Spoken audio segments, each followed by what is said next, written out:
Well, I really enjoyed your point you just made. I'm going to go and read about that, Nick. Yeah, do that. Fella. Thanks so much, Nick. Okay, cheers, mate. 0345 6060 973.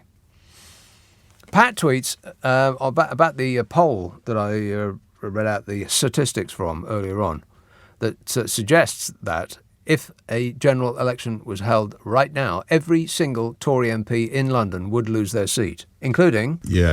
Wait a minute. Him. And he says, hearing these poll numbers, I imagine the Trustbot is in a fair tizzy trying to work out why things are less than dandy in Downing Street land. Perhaps somebody should explain to her that this government are to the UK. No, I can't read that. Can't read that. Joanne says, I'll be honest with you, I'm a little worried that you are part of the anti-growth coalition. No! You sound like a lefty to me, and you have 3 podcasts. The Liz bot will not be happy with you. Rebecca says, honestly, completely literally, at almost 50 years old, never been worse off. Raised twins, they're 19 now. The best years in terms of actually feeling like a human happened before my son's 5th birthday. I have 32 years of full national insurance contributions. One of my sons has a plumbing apprenticeship, the other studying at Leeds University. So we're all contributing, but I'm thinking, how has my life, their life, been improved at all? Facing the crummiest winter ever. Thanks, Tories, says Rebecca. Thank you. She's just grateful. Cumbran. Hello, Philip. Hello. Philip. Hello there. How are you? I'm great, mate. I'm 68, and I can remember in the early 70s when there was a lot of industrial problems, blackouts. Mm-hmm. If I remember, it was a 4-hour or a 6-hour rota blackout that was going on a rotating basis, and I can remember being in the house in the dark with candles, etc., etc. I remember that too. Yeah, but the point I want to make, what I wanted to make was, I think the things are so serious, they have been for years. I think that there should be a coalition, an emergency coalition government. The old monarchs going back hundreds of years ago had the power to dissolve parliaments or whatever, and of course our monarch can't do that. He hasn't got the power. But it's a thought I've got, because Charles used to get himself involved in campaigns. It would be great if he could cause a mighty rumpus and say, I'm going to dissolve Parliament, I'm going to get rid of all of you, and there has to be a coalition government. It's not going to happen, but seriously, I think there should be a coalition government. Things are that bad. We need the best politicians. Are there any good politicians? But you see the point I'm making? A rainbow coalition of interested parties. Exactly. Come on, Charlie, get your finger out. Oh, I can't bear this song. I bet he doesn't like it either. It's an excellent idea, Philip. All we need is for a party that is going to be in power next to adopt that policy. And then we will forever be run by a coalition. And it won't be just one party handing over what is essentially a dictatorship from them to the other, and so on, to the end of time. It's not really a democracy, is it? It's sort of like one, but not really. Good thought there, Philip, but I seriously doubt that anybody's going to do it, because the Labour Party like the idea of being in total control just as much as the Tory Party. And so by that method, we'll always get the Tory Party. I'm just wondering how the Labour are going to manage to throw this lead away. My money is on them being able to do it. It's a pretty big lead. It's a large lead to be able to just chuck away. But I'm imagining that they are going to make it happen, because that's their speciality, losing. 0345 6060 973. Oh, by the way, this show and the Saturday one are available as a podcast. Now, they're only available on Global Player. Global Player is our special playout system for all the radio shows that we do. It's got all the radio stations, has all of the podcasts. It's called Global Player. It's available for Apple, Android, and PC. You can just use it as like a web page. Just looks like an ordinary web page. Same thing. Now, if you want to listen to this show, then we take the news and the ads out, which means it takes less time to listen to. You'll use less electricity. You're welcome. Thank you. And there's two ways to listen to it, though. One is called the whole show, Listen Again. You don't want that one. You want Nick Abbott, the whole show podcast. That's the one where we take all the ads out. Now, full disclosure, we do put like 1 or 2 ads back in just to cover our costs. I mean, it's not a charity, but it knocks about half an hour off of a show. So if you want to listen to this show, then that's the way to do it, if you don't want to listen to it live. Nick Abbott, the whole show podcast on Global Player. This leading Britain's conversation, LBC, with Nick Abbott. Hang about, Nick. Listen. Now, what I'm trying to say to you is this, Nick, right? Sly tweets, mean, mode and medium are the 3 different types of averages. Correct, Amundo. Jason says, I very much use and enjoy light in the early morning to wake me up and make me happy for the day ahead. As for the dark evening, it's winter. Get over it. Yeah, he sounds like a happy person, no? No. Not really, no. It's not working for you, Jason. And Yvonne says, Liz Truss wants us to carry on using our power and then she can blame us later when they switch us off, saying that we must have been using too much. It's all your fault. Newcastle, Jed. Hello, Nick. How are you doing? Good, thanks.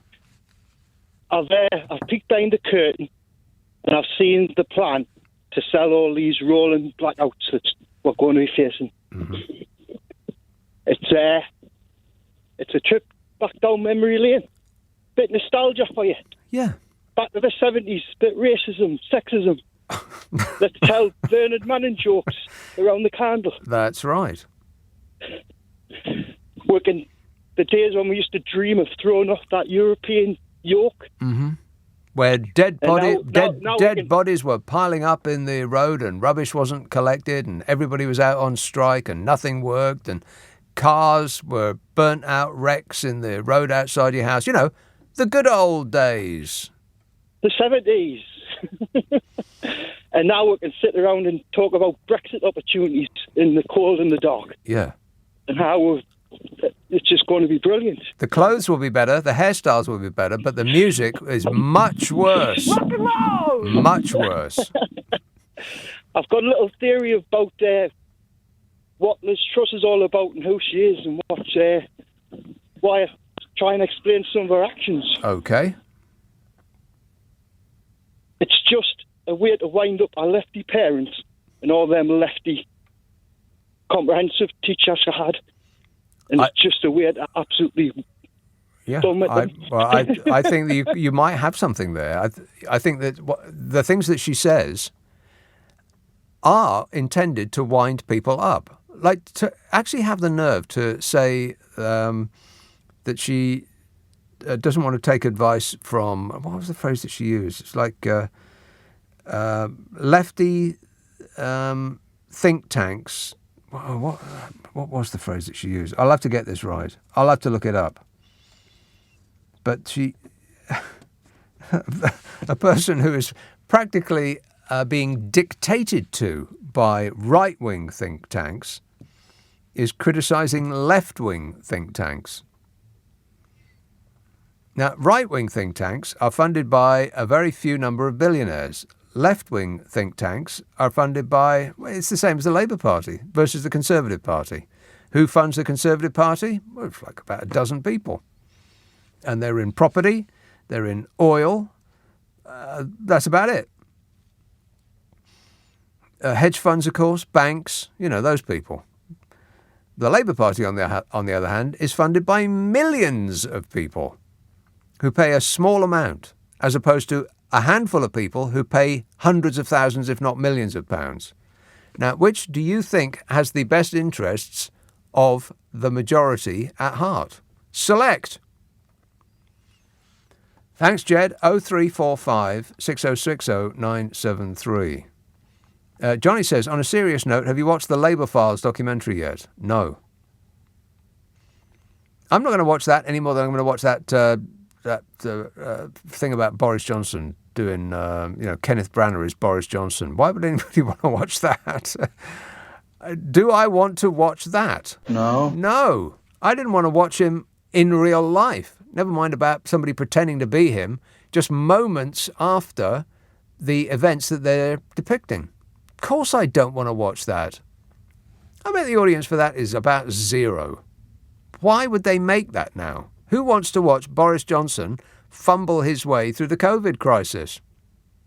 Not now, not ever, never. It was bad enough when it was happening. Unless it's a comedy, in which case... Johnny said, Alexandra says, Miss Trust won't allow an energy-saving campaign because, 1, she's been lobbied by the pound-of-flesh-demanding energy plutocrats not to let us, the little people, save money. 2, she wants to laugh when she gets to see us all starve in freezing darkness. And 3, she's a mentalist dictator. Well, you make some good points there, Alexandra. Apart from the bit about her seeing us starve in the dark. Unless she's got, the crazy Dalek eyes. That is a disgrace. She can see in the dark, no doubt. Truss quote from the conference. Here it is. I will not allow the anti-growth coalition to hold us back. Labour, the Lib Dems and the SNP, the militant unions, the vested interests, dressed up as think tanks. Gaslighting supreme. If there is a blackout, we'll be able to see by the light of Liz Truss's gaslighting. Vested interests dressed up as think tanks.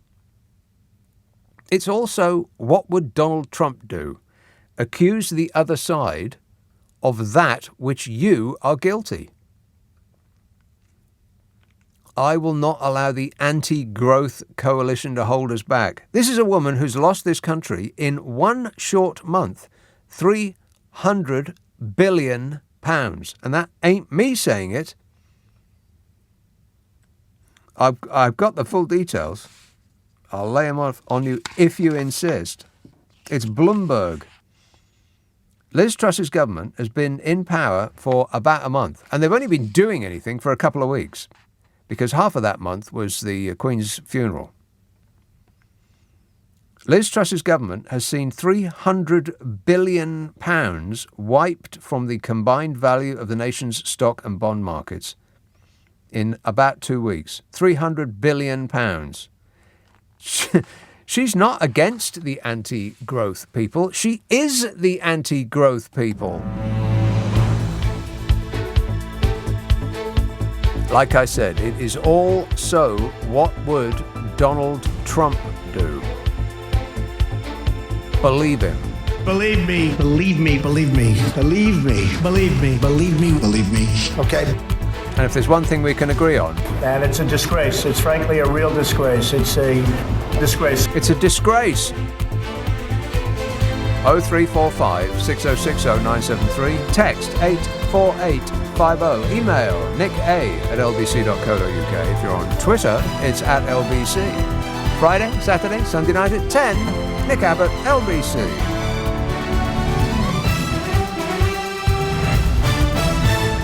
On your radio, on Global Player, and Play LBC. leading Britain's conversation. This is LBC.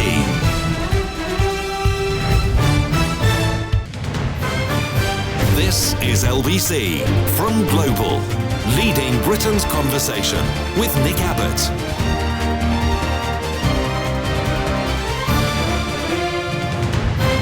This is absolute tosh. 0345 6060 973. Yeah, Liz Truss has been very clear.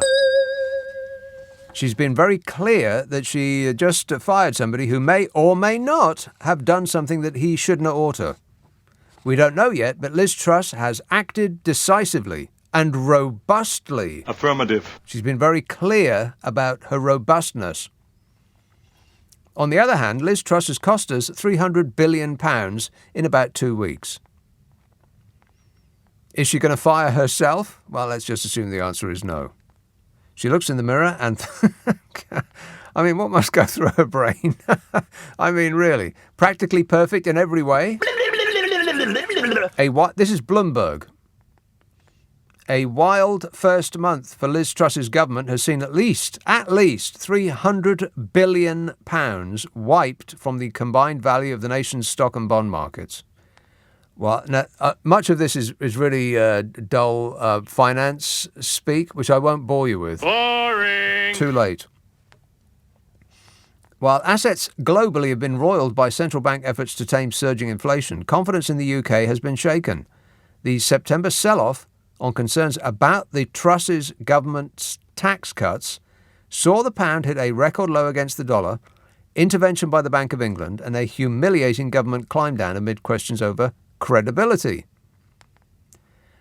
The feedback we get from investors is that they consider the UK uninvestable as long as there is such government chaos, says some bloke from Liberum Capital, a strategist. And then there's just a lot of stuff about, FTSE 350 and FTSE 250 and gilts and inflation-linked gilt indexes, and I've got no idea what any of that means. Just keep that headline figure in mind. So far, and they've only been... they've barely got their knees under the table, and they've already lost us £300 billion. Good work, Liz. Thank you. In the wake of the sell-off, says Bloomberg, value is starting to emerge in UK stocks, and you should be very, very alarmed about that. Warning, warning. It means that this country has got a for sale sign up. All of our stuff is cheap, which means that foreigners can come in and pick off anything that's still ours. I mean, can you think of anything that is still actually properly British? Practically nothing that you can think of that you would assume to be British actually is. Bloomberg says some investors are seeing opportunities to build positions. There is a feeling that stocks are starting to look very cheap, luring some opportunistic investors back to the market, said one trader. It just when you think it couldn't possibly get any worse, it does. They'll call it inward investment. They'll call it Britain being open for business. Well, I guess so, in much the same way as a car parked by the side of the street is open for anybody to nick its wheels, to strip it for parts. Martin emails, I have growth. I'm growing poorer by the minute. And Leslie says, hello from Marmaris in Turkey, around the pool. No cannabis nor be reclassified. No cannabis should nor be reclassified. I've got no idea what Leslie is on. Booze. But she's decided to share her thought with us anyway, despite the fact that we weren't even talking about that. But I might. Woolwich. Hello, Richard. Oh, hi, Nick. Good evening. Richard. Nick, I'm 55 years old. 55 years old? You made it. I can play you like a xylophone. Of course you can. I'm sorry, I listened to the material. But, Nick, really what I want to say is I do remember the 70s.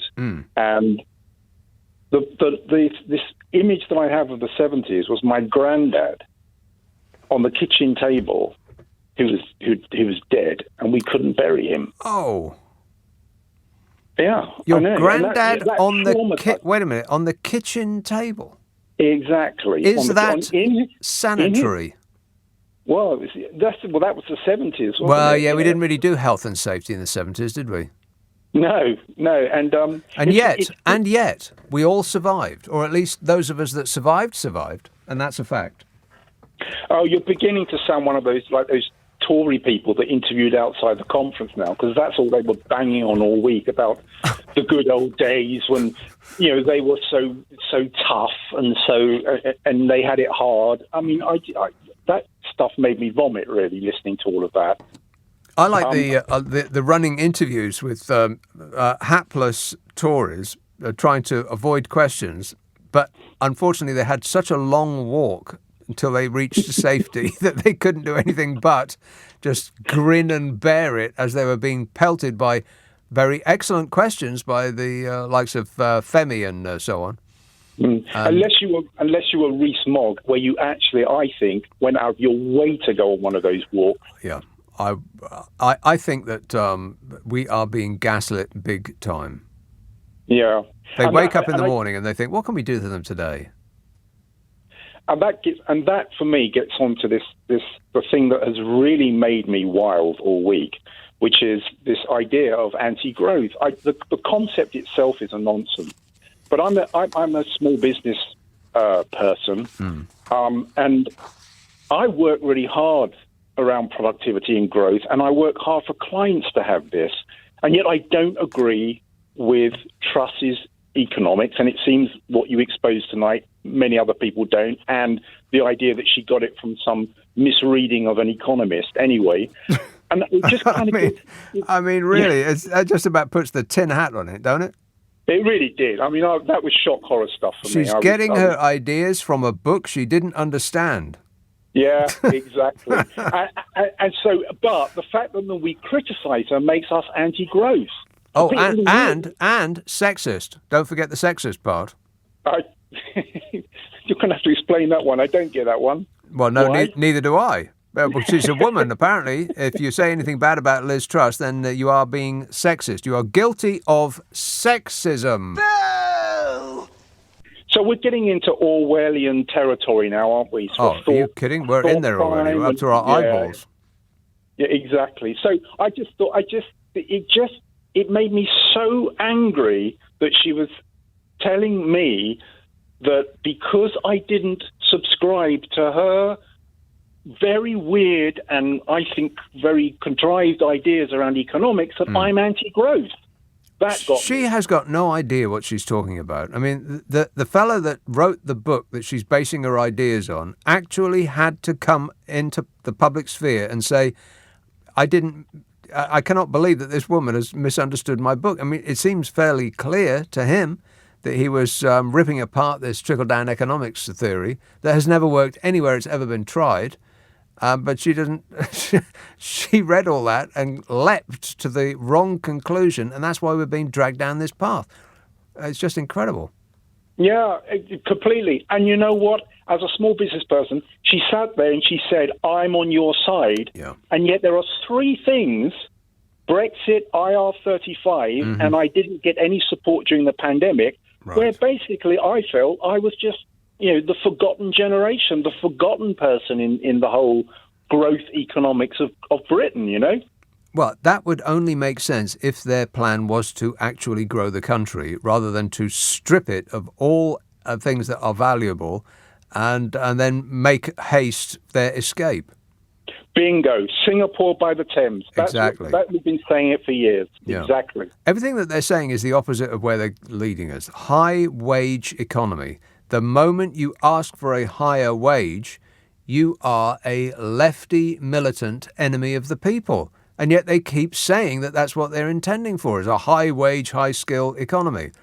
And it's just, you couldn't make it up. She says that she wants more immigration. What? Which is, I think, the opposite of what everybody that voted for Brexit thought that they were voting for. But she wants more immigration, but not just any old immigration. She wants experts. She wants the leaders in their field. But that's not who we are in want of. We need people to pull turnips out the ground and to wash cars and wait tables and wash dishes and all of that stuff, clean hotel rooms and so on. Those are the jobs that we need doing. Are doctors going to travel thousands of miles from other countries to wash people's cars? No. You've got me. I've got you. I'm voting for you, Nick. I'm exactly. Just write in none of the above, and that'll be a positive remark in my box. Thanks a lot, Richard. 0345 6060 973. I wonder if we should get into the not that it had anything to do with what we were talking about, but just out of the blue, somebody from Turkey, poolside, probably had a cocktail or two. Booze. Said, don't legalise marijuana or something like that. Had nothing to do with what we were talking about. But Joe Biden has pretty much done just that.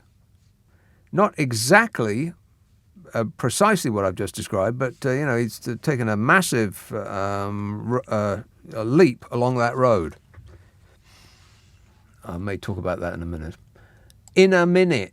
Hampstead, Kevin. Yeah, hi Nick. I'm kind of like humour there. You know, I'm an ex-vet of 15 years. You know, you're a what? I can't get anywhere to live, Nick. You're a what? what? I can't get a council house. Can I finish, Nick? Well, I don't know what. what. You come in there with your dulcet tones. No, I can't get anywhere to live. Yeah, back up. And, wait a minute. So what? Sorry. You're an ex what? Vet. Right. Do you understand that? I've served my country for 15 years there. You know, I'm between B&B and I can't get somewhere to put my head down, you know, since I come out of the forces. And let me tell you, you know, I hear you every night, you know, left-wing propaganda. You know, do you know something, Nick? We have I'm not a on massive every night. housing crisis I'm in not this on country. every Do you night. understand that, Nick? I'm not on every night, Kevin. But no. Taking well, listen, that you can into be account. smart. Nick, would you agree with me? We have a housing crisis in this country. Yes. Go on. Go on. Would you like to enlighten on it? Enlighten in what way? Well, do you know something? There you go again. This Abbot kind of, you're a comedy act on a serious radio. So, okay, I'll enlighten you then, Nick, because obviously you can't enlighten. You haven't got the kind of journalistic. I don't know where you've done I don't know where your journalistic views came from. I don't know where you studied. Let me tell you, Kevin, you are all over the shop, mate. What are you talking about? First of all, you call up with an attitude that you could see from space. And second, you appear to be saying something that I would be on your side about. And yet you seem determined to pick a fight with me. And third, you have said that you listen to me all the time that I'm on. And yet you don't like what I do, which seems a bit weird, I've got to tell you.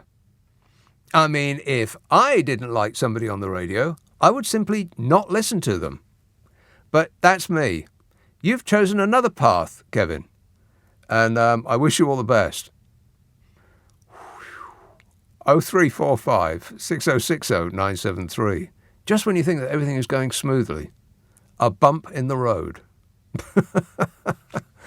Does anybody have any idea what that was about? No.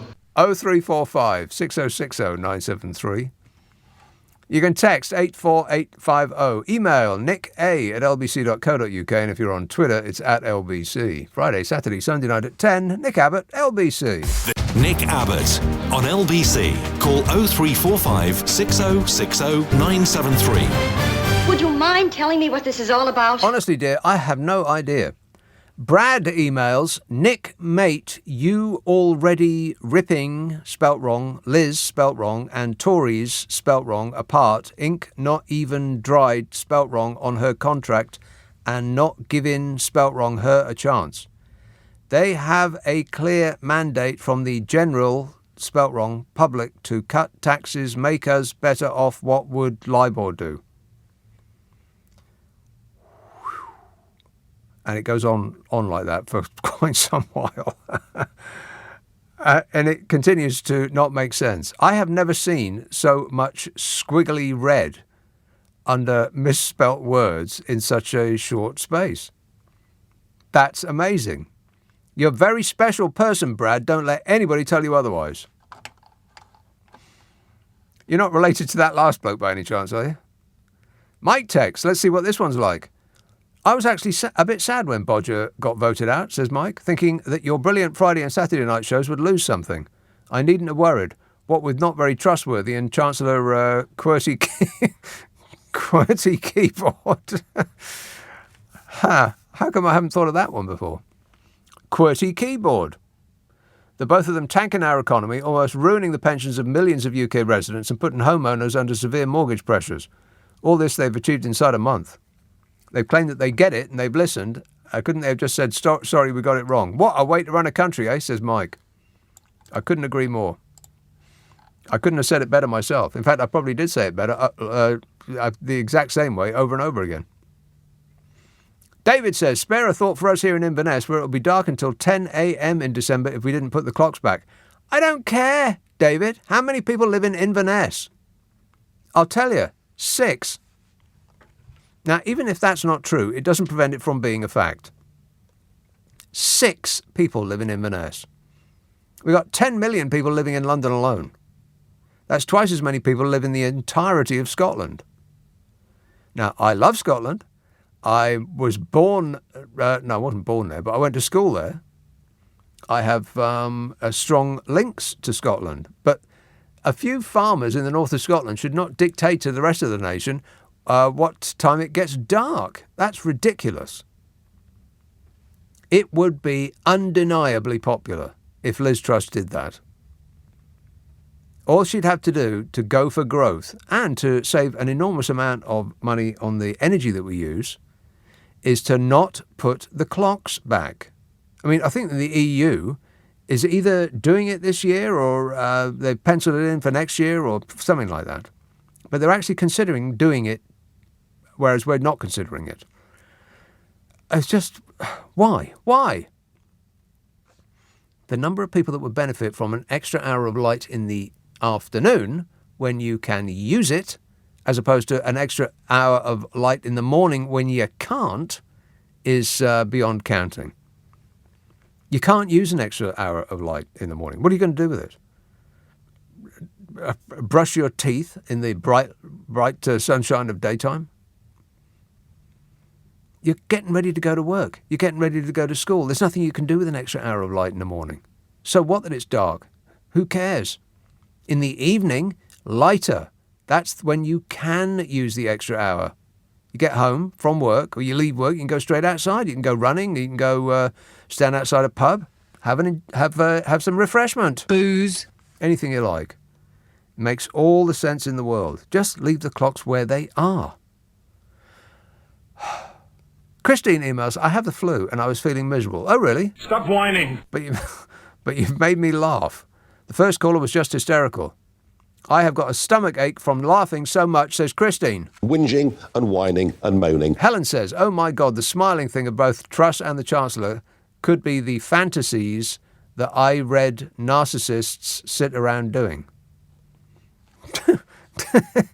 Does that make sense? No. The smiling thing, it is a bit weird. I mean, the grinning, like Liz Truss, have you seen a picture of her when she's not been smiling? And she just looks like on the borderline of hysteria. What is so funny? Question, a serious question to both of you. To Crazy and Blunder Truss. What is so funny? Keen minds would be delighted to find out.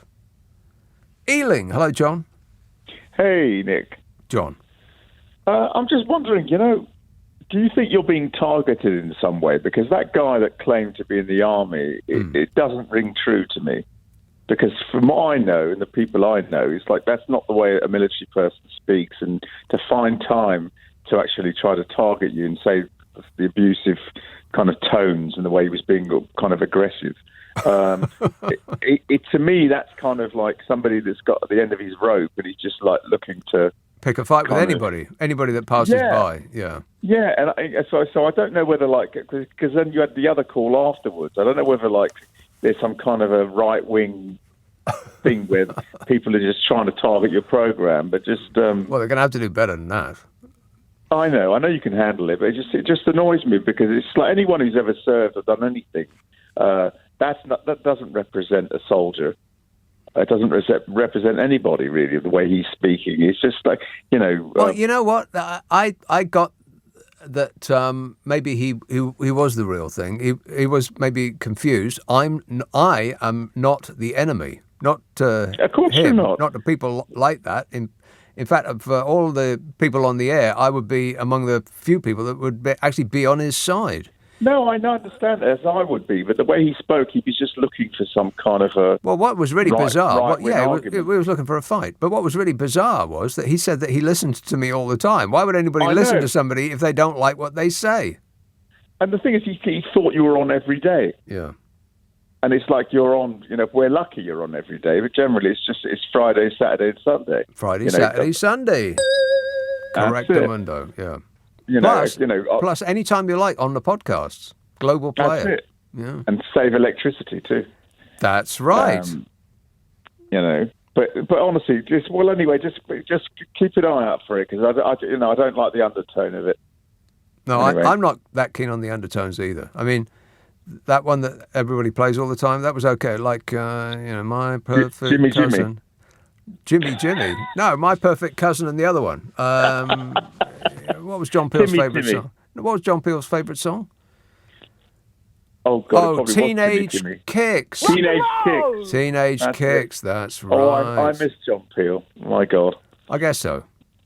I mean, I stopped listening after punk became a thing. I think I really, really turned him off when he played a techno track that lasted about 10 minutes that you would only listen to if you were on special medicine in the middle of a club.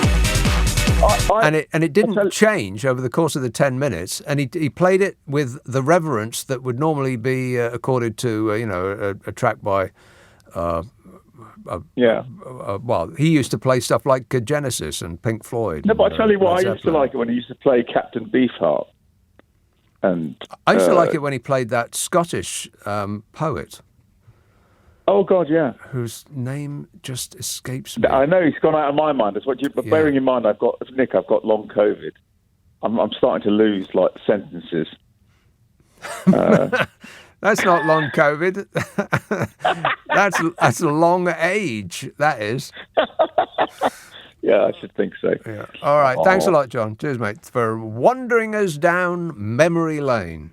Ivor Cutler.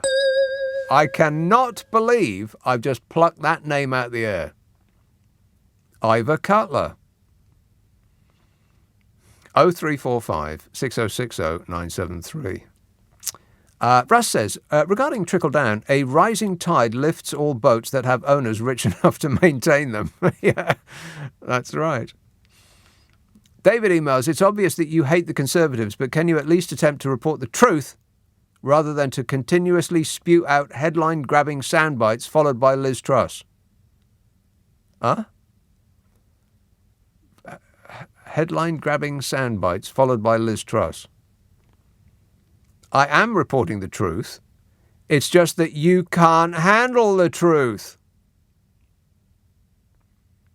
Mary tweets, I dreamt last night that Jan in Tooting ruled the whole world, and it was really a really happy place, full of frolicking lambs, bankers being taxed heavily, and reasonably priced fuel. If she calls in tonight, will you ask her if she's up for the job? If I remember, which I won't. It's the long COVID thing. I'm getting very forgetful these days. John, I'm still stunned that I remembered Ivor Cutler. I can't have listened to anything that he's done since about 1978. John texts, I reckon that the Blunder Trust takes their instructions directly from Lord Snooty and the Bash Street Kids. What do you say, Snooty? You're better informed than I am. I don't know anything. He doesn't know anything.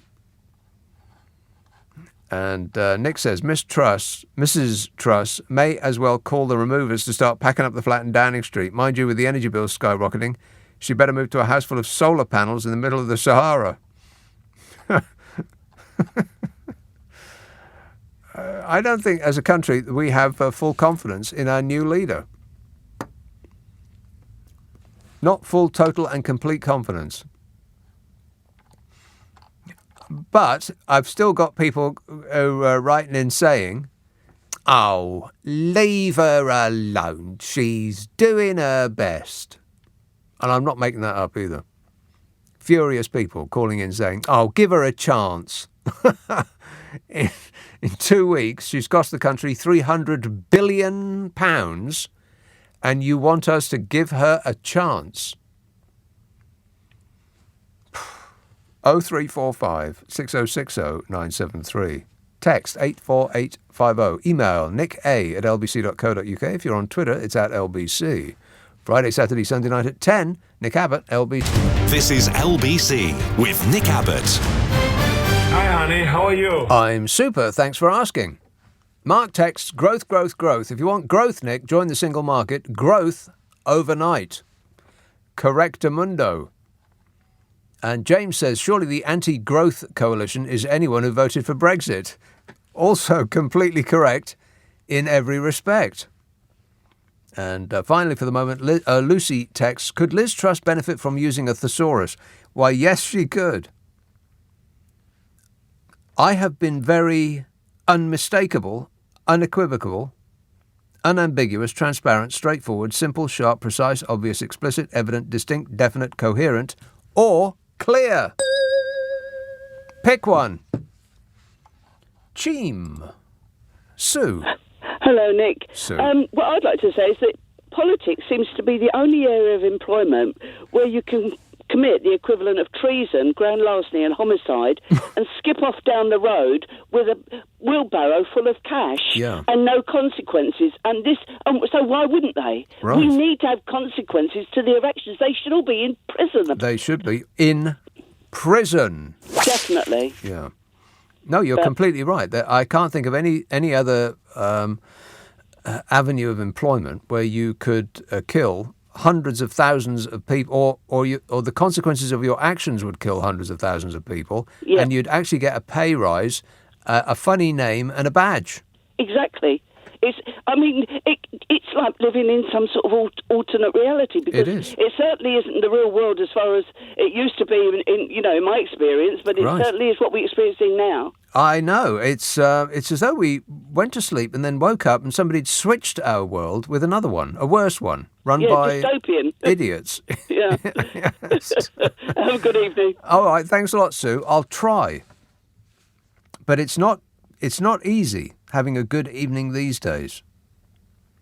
Growth, growth, growth. As though growth in itself is necessarily a good thing. There's a chap who posts a lot on Twitter called Richard Murphy who writes some interesting things, and he posted a quote from Robert Kennedy, the American presidential candidate, what got shot. Absolutely. President Kennedy, or not President, Robert Kennedy said of gross national product.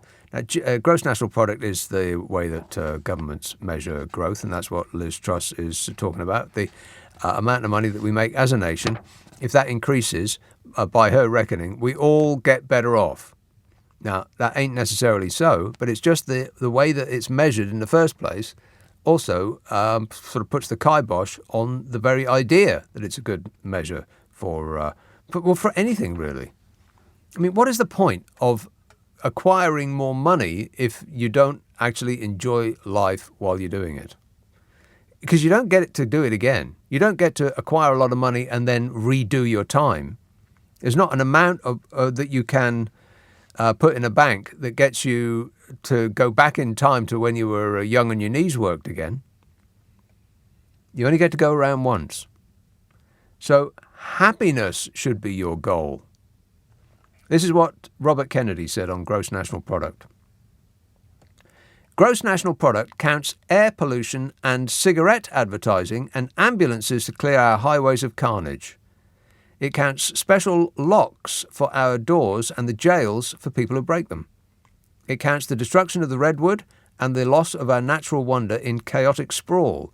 It counts napalm and nuclear warheads for armoured cars for the police to fight the riots in our cities. It counts Whitman's rifle and Speck's knife and the television programmes which glorify violence in order to sell toys to our children. Yet the gross national product does not allow for the health of our children, the quality of their education, or the joy of their play. It does not include the beauty of our poetry or the strength of our marriages, the intelligence of our public debate, or the integrity of our public officials. It measures neither our wit nor our courage, neither our wisdom nor our learning, neither our compassion nor our devotion to our country. It measures everything, in short, except that which makes life worthwhile. And it can tell us everything about America except why we are proud that we are Americans. If this is true here at home, so it is true elsewhere in the world. Well, it's true right here. Completely correct in every respect. And also, by the way, that's how political leaders used to speak. Now they speak like this. That is a disgrace. They speak like that now. I don't think that's an improvement. But maybe that makes me a lefty enemy of the people. I'm probably a militant too. Pez text, do cows automatically wake up 1 hour earlier once the clock's changed, or does the farmer send them an email to notify them that they need to get up early for work? Exactly. Cows don't know what time it is. And yet that is the reason that we must suffer the darkness for about, is it 5 or 6 months a year? I'm going to say 5. Too blooming long. It's depressing that it's getting dark early as it is. And it seems to really get dark fast at this time of year. But then to have it on steroids when you get an entire hour knocked off in a couple of weeks' time, it's just too depressing. Like I said, winter is bad enough as it is. Why do they punish us like this? Wouldn't make the slightest bit of difference to 90% of the population if we had an extra hour of darkness in the morning. Who cares? And you can put forward any kind of argument you like. Well, and usually it's farmers. Well, farmers are they have to get up at 3 o'clock in the morning and milking cows is very dangerous in the dark. Just in case you grab hold of the wrong thing. Disgusting. Don't want to do that. Or children going to they walk to school in the dark. Okay, 2 things. First, they don't walk to school. Ever. They get put in a small tank driven by mummy to the school gates. No one walks anymore to school. And second, they're either going to be walking in the dark in the morning or in the evening. Pick one. D text, how many tuts does a stressed truss witter when tested truss... What? D is setting me a test. How many tuts does a stressed truss witter when tested trust sets the tweets to titter? Does that make sense? No. Well, at least it's hard to say. Bromley. Hello, Luke. Hi again, Nick. Hope you're well. Before I get on to my point of 45p, 40p, you're right about the hours. I mean, you say who it doesn't matter if it gets a bit dark in the morning. In fact, quite honestly, you can get 2 hours darker. I don't think it really matters because we've got street lighting. Well, maybe not if rush over their way, but so it's just an hour that you can't do anything with. Who bounds out of bed an hour early in order to enjoy more light in the morning? You don't. You crawl out of bed.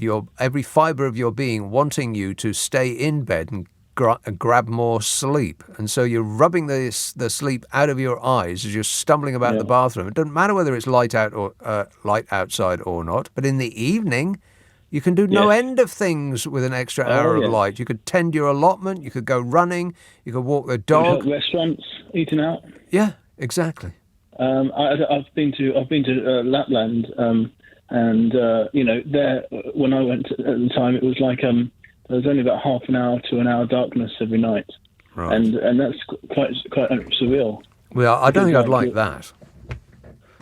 Well, it's only but the other end of the year in the summer, complete darkness. And you only have about an hour of light. So you're shopping in the darkness. I don't know why anybody would want to live there. Why would anybody want to live there? Not many people do. Well, that's true, yeah. But the ones that do. Well, it's funny because I said, what sort of crime do you have there? And they said, well, the sort of crime we have is people writing rude words on the snow and on people's car windows. Wow. But, well, that's the worst it gets. Because, you don't have gangs. They don't outside just being cold. Well, yeah, exactly. I mean, it's blooming freezing outside, so I imagine that sort of cuts down on crime. Yeah. They don't hang out. They just, they have these motorbike things. Plus, everybody knows everybody else in Lapland. I mean, how many people live in Lapland? It's about 3, something like that. Everybody knows everybody else. They all know their business. His Father Christmas lives out there. Does he? Apparently. Well, I hope you've been good. Yeah. Now, that sounds like... Wait a minute. That sounds like a no. I'm very good. I'm a man of integrity and morals. Okay, then. I don't know. I try to be. I'm not perfect, but I try to be. Clawback ground that you just lost there, Luke. But all right, then. We'll believe you. Okay, so now the 45p. It's received a lot of negativity of why it should go to 40p. Yeah. I want to ask you, can you see any benefits of it?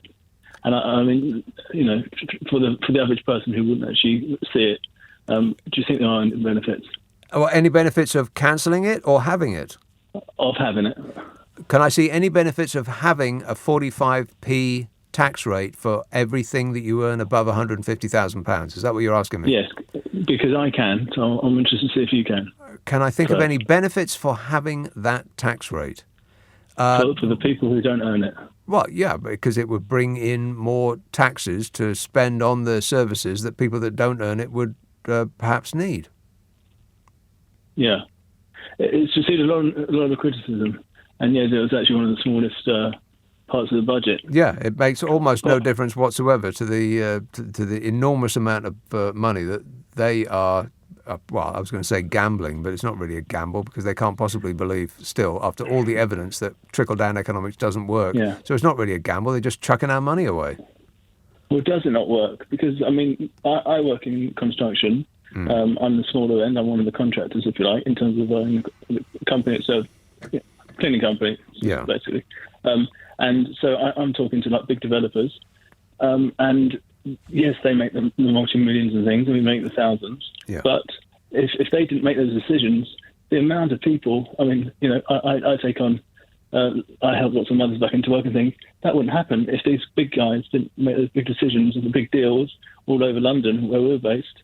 But what's that got to do with the 45p tax rate? Because these people are obsessed with money in nice ways. Perhaps I don't judge them as such, but they really, the pennies, the pounds, they make a difference. So if they know that, I mean, I was with someone the other day who sold some land a couple of years ago for £100 million. Now, if he knew that he was getting 40, I'm trying to think the difference, another 5 million, or I'm getting a bit confused over what the percentage would be, but you understand, if he's going to make 5 million more out of the deal, he's going to go after that deal more. He's going to try and get it done quicker. And obviously that then speeds everyone up. You get the plumbers. I don't buy that. Do you not think? It doesn't trickle down?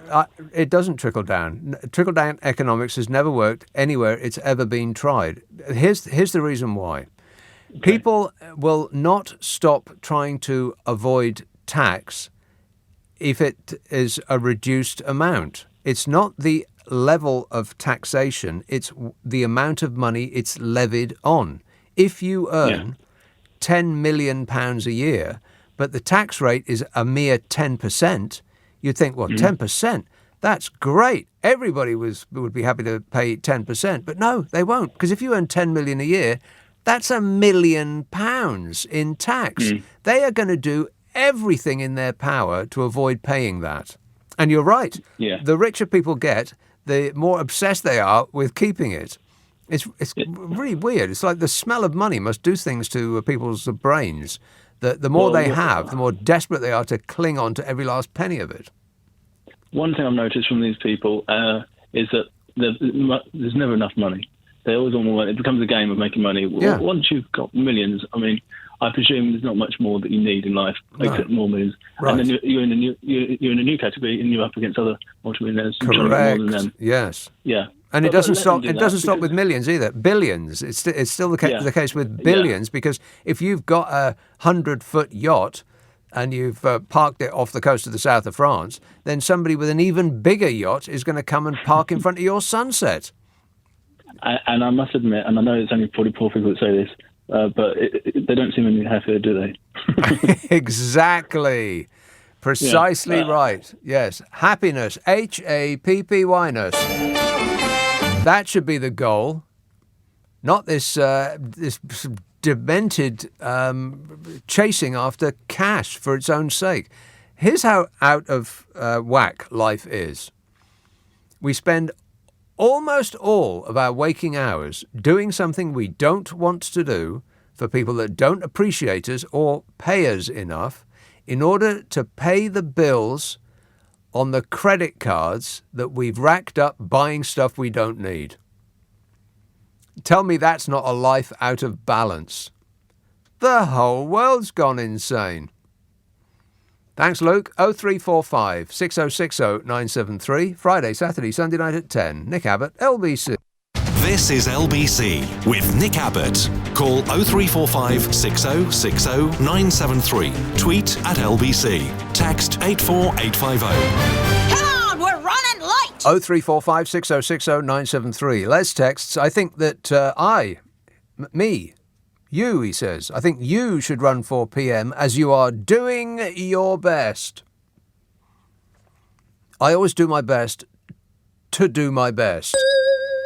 Ash tweets, but Nick, think how nice it would be when you get the hour back again. Well, that's true, Ash. But it's a bit like saying, think how nice it would be when I stop torturing you. Do we have to go through the torture part?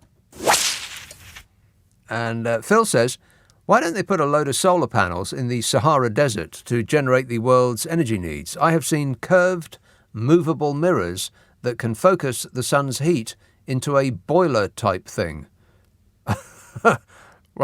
Well, you sound like an expert, Phil. Would you like to be energy minister? You start first thing Monday. Denby. Hello, Dylan. Hello, Nick. Yes, sir. How are you? I'm great, mate. I'm great, mate. That's a good answer. Right. Now then, so when did you have this conversation with the cow? When did I have a conversation with a cow? Last time I was staring at a Pink Floyd album. Rock and roll! Oh, I was talking to it, but you're not into them, are you? It didn't talk to me. No. Well, I'm talking about the hour, of course, and the hours, GMT, BST, and how it won't make any difference. Won't make any difference. Cows don't know what time it is. So that's why I was asking. How do you know that? Did you put a cow through a test? No, I put a cow through a mincing machine, and it came out delicious. It's a sweeping statement, and it's a presumption. Right. I mean, do you keep pets? Do you keep a dog or a cat? It's a presumption that cows don't know what time it is. That cows won't be aware that we put the clocks back. Are you kidding? Oh, are you sure about that? Yeah, I am sure about it. Yeah. How do you know? Explain to me why you think that what I'm saying is wrong. No, it's up to you to tell me why you claim it's correct. Because cows don't know what time it is. But how do you know they don't know? Right, it's a presumption and it's a sweeping statement. Dylan, do you think cows can read? I don't know. You think they seem to know that they don't know whether the hour goes back or forward. Yeah, they don't. How do you know? Dylan, do you think cows can read? I don't know. Oh, my God. I gave you 2 opportunities to give me the correct answer, and you failed both times. You don't know if cows can read. Wow. Kate emails, just imagine how stubborn and scary she, Liz, the Lizbot, would be in a war situation. I am literally freaking out just thinking about it, says Kay. Well, don't worry, Kay, because we're not about to have a war anytime soon. Oh, no. Better not say that. Trevor texts, can I ask when an MP gets their P45, do we stop paying them? No, Trevor. We don't. They get something called a winding up allowance. It's something like that. In order to help them move their stapler out of their office, I think we give them... Is it... I'll have to look this up, but I want to say £35,000 as compensation for us not wanting them to do their job anymore. I might not have that completely correct in every respect, but I think it's about £35,000 or 3 months' salary. A winding up allowance. Well, they're winding me up, all right. How about you? 0345 6060 973. Okay, here comes the straight dope. Information coming in. 3 months' salary for a winding up period, which is not too far off, like I said, 35,000. If you serve 2 terms, you get a pension for life. For life. And if you just keep all your secrets to yourself and you don't do anything to frighten the horses, then you get a funny title and a badge. And a free ride for life. What a way to run a country, eh? Dreadful. Heston, Isaac. Hello there. Hello there. Yeah, listen, I've only just tuned in, right? Sorry about that. I've had a busy evening. Heavy day. And you said something which is a bit of a favourite topic of mine. You said we spend so much of our time doing jobs we don't like for people who don't appreciate us. Yes. And so on and so forth. And I thought to myself, that's the story of not only my life, but most people's lives. Most people's lives. You run like mad to keep up with the bills that you are racking up buying stuff you don't need. Absolutely, yeah. I mean, I'm in my 60s now. I'm close to retirement, thank God, because I left school in the mid-70s, right? Yeah. And that's what I've spent my life doing since the mid-70s. And Correct. And I realise the folly of it. It's not just you, Isaac. It's everybody. Yeah, I've got a quote, okay? I've got a quote for you. Now, I'm going to be polite, but you can replace the word I'm about to say with the A word, right? A friend of mine said years ago, and he said, he's tired of doing a kiss my bottom job for a kiss my bottom boss, okay, paying kiss my bottom wages, and then be expected to be grateful for it. Yeah, that's right. Thank you. Yeah. I mean, if you just stop and pause for a minute and think about what you're doing and where you are and the trajectory of your life, it's a little bit alarming because everyone is doing the wrong thing. Absolutely, yeah. If you look on YouTube, it's called The Money Trap. Do a YouTube and Google search for The Money Trap. I absolutely will not do anything of the sort. But thanks for the suggestion. No problem. All right, thanks a lot, Isaac. See if I can fit one more in. Let's see how this goes. Western Supermare, Neil. Oh, yeah, good evening, Neil. There's loads coming up on the show. I only just went and bought a radio yesterday. You went and bought a radio yesterday. Radio has been around for about 100 years. What took you so long? Well, here we go then, mate. I mean, the way I'm trying to put it is, like, I suppose there's loads that's come up on your show, and the guy talking about Lapland killed me. But what I mean is, like, I'm a guy who doesn't have an internet. Oh my God! You didn't. You only just bought a radio and you don't have an internet. Where do you get your information from? Listen, I've just got a normal Nokia phone. The worst thing is, I'm a vegetarian. Right? A vegetarian. I don't have an internet. I've never had an internet. Right. It wasn't in the curriculum at school. I'm now 53. Well, it sounds like you managed to get to 53 without buying a radio. I am stunned, Neil. No. What I'm trying to say, I just went and bought another radio. Oh, another one. I fell onto my radio and it killed me because now that's the you're only thing I listening make in sense of. stereo. Glad to know it, Neil. And on that positive note, that's it. Whatever that was. We'll never find out. If you wish, you can listen back to this show and the Saturday show on the World Wide Wait on Global Player for Apple, Android and PC. You can listen to this show back. We take the news and the ads out. It takes less time to listen to. You use less electricity and you still won't be able to pay your fuel bill, but, every little counts. Global Player, Nick Abbot, the whole show podcast. Not listen again, podcast. That's what you want to listen to. I'm going to be back tonight at 10. Simon Conway will be with you at 5, but right now it's Clive Ball. Right now it's Clive Ball. Right now it's Clive Ball. Right now it's Clive Ball. Right now it's Clive Ball. Right now it's Clive Ball. Right now it's Clive Ball. Right now it's Clive Ball. Right now it's Clive Ball. Right now it's Clive Ball. Right now it's Clive Ball. Right now it's Clive Ball. Right now it's Clive Ball. Right now it's Clive Ball. Right now it's Clive Ball.